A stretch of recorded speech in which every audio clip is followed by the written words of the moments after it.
Здравствуйте, девочки!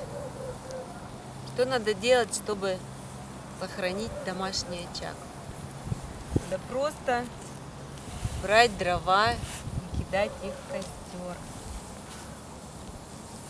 Нужно говорить приятные слова. Нужно делать массаж. Нужно дарить маленькие подарочки. Нужно ездить в лес, на природу. Например, на костер.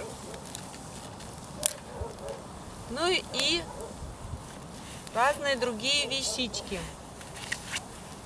Кто хочет разжечь этот костер, может прийти в женский клуб. Как выйти замуж и быть счастливой. С вами была Ирина Круглова.